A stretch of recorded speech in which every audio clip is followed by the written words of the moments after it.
Hello again. Welcome to lesson M1A. 1A because there's going to be a 1B, and this is the murder at Oldfields unit, so I use the letter M. The crime. Today you are going to read about the crime. You're going to get the historical background. You're going to read about the newspaper report and the initial crime scene investigation, about the suspects and the victims, and then you will take a quiz based on that. So what your goals today are is to get the booklet, and that's this right here, the Murder at Oldfields work booklet. I have those copied. A lot of what you will find in here can be found online, but sometimes it's very nice to have a physical copy while doing labs or while doing quizzes, because you are allowed to use this in your quizzes. That's okay, so you can use the book and do the quiz. When you finish a quiz, it is submitted to me digitally, so it is marked instantly. Like I said, some of the quizzes are random banks of questions, so not everything will be the same, but sticking to the book will really help you. So today, get the booklet, read all of lesson 1, and then take the quiz. That is your goal. Read the background, take the quiz, submit it. Now, I could just let you go now and say, okay, you're on your own, go do it. But let's just take a look. So where would you go? Murder at Oldfields. You'd go to classroom. You'd go to the lesson about the crime, and it's very similar to what you have in your booklet. So I'm just going to take a look down here for a second, and I'm going to do a little bit of summarizing of what's going on. So I had to, first of all, change the lessons because for some reason, the booklet copy doesn't match the lessons that you have in the classroom. They're always off by a number or two. So I've written in the booklet, lesson 1, the crime. It matches up exactly with the labs in here. So please use my writing there. So the article on the following page right here was printed in the Long Islander newspaper on Friday, November 18th, 1842, just 5 days after the grisly double murder of Alexander and Rebecca Smith, a prominent, wealthy, and well-respected married couple who ran the Smith farm in what was then known as Oldfields, now in Long Island, is known as Green Lawn, and you can look it up now to this day on Google Maps and things like that. You can find the area. There's even a map down here. The crime was nationwide news, much because of its gruesome manner in which it was committed, and for where it occurred, in front of the hearth of a quaint and prosperous farmhouse in a peaceful, quiet, rural farming community. Because of this crime, the house itself, which still stands today on the corner of Park Avenue and Little Plains Road in Green Lawn, New York, became notorious. Some say it was haunted by ghosts, others pointed to the geraniums in the front windows, which seemed to bloom all year long, defying the regular cycles of nature. The behavior, I actually got goosebumps, I scared myself. The behavior of the frugal and reclusive heirs to the Smiths, who lived in the farmhouse until 2003, only added to the legend. So they were strange people, the people that moved in there after. The house fell into disrepair and took on the chilling appearance of a haunted house. And it has there where that happened. Here is the article that ran in the newspaper. Horrible murder!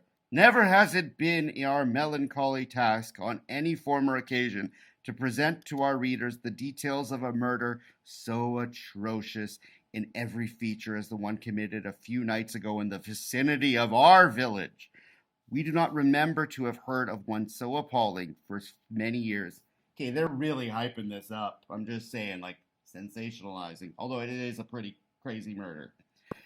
On Sunday evening last, Mr. Alexander Smith, extensively known as a worthy and wealthy farmer residing in Oldfields, and his wife were murdered. Their bodies were discovered on the following morning, lying on the hearth that Mr. Smith nearly consumed by the fire into which it had fallen, on receiving a blow from the assassin, and that of Mrs. Smith nearby, weltering in blood, which had flowed from several wounds afflicted to the head. So right there we get the picture. Hearth means fireplace. His body was actually burned. When he died and fell in, his body started to burn. His wife was bleeding mostly from the head area. Don't worry, we're going to be going in there and looking at this pretty soon. All right. Now, I don't want to read all of this for you because you can read it, but what we will do here is you will go through specifically how the crime was discovered, who found something was wrong.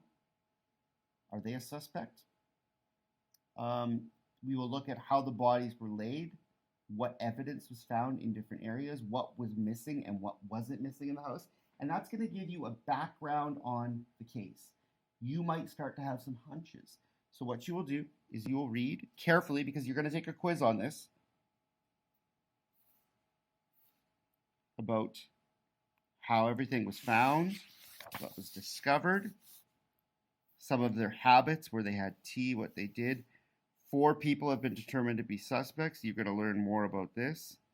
And this is a write-up from the medical, or the coroner does a write-up here. So there's our coroner. Is he a suspect? I don't know. We have all of this from the coroner about how the crime scene was discovered. You'll read about that. You'll obviously be quizzed on that.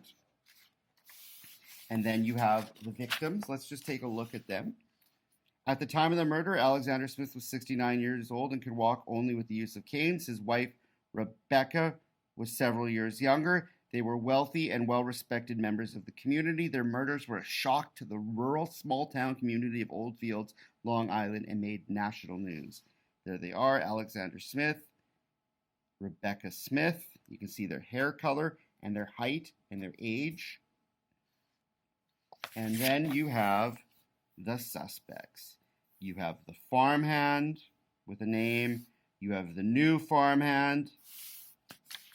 You're going to read a little bit about each of their backstories.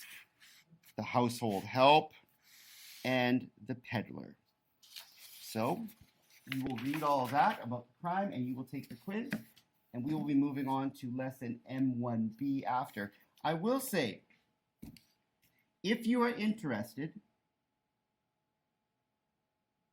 this crime in many ways, although it's not as awesome, awesome might be the wrong word, it's not as mysterious or unsolved.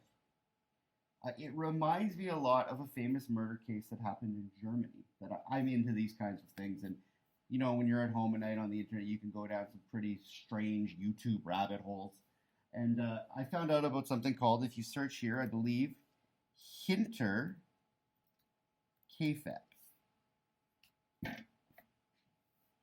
And that's a real German farm murder that happened in 1922 on a German farm. The person who committed the crimes lived in the house for several days unnoticed, and they think the person who did it hid inside of the house for days in the attic or something before. It's a fascinating murder, so if you're bored and you've got extra time and you're done the quiz and other people are still working, I would suggest looking up the story of Hinterkaifeck. Hinterkaifeck, murders, 1922. Some connections, a lonely farmhouse, unsolved for a long time, very mysterious. One of the most fascinating cases to this day, unsolved. Fascinating story. We could talk about it in class if we ever get distracted sometime. But that's what I would suggest you do if you're bored. Take a look at that. So read the background information, learn about the case, take the quiz, and get ready, because tomorrow, or next lesson, we are going to be going through the actual crime scene and collecting evidence. Take care.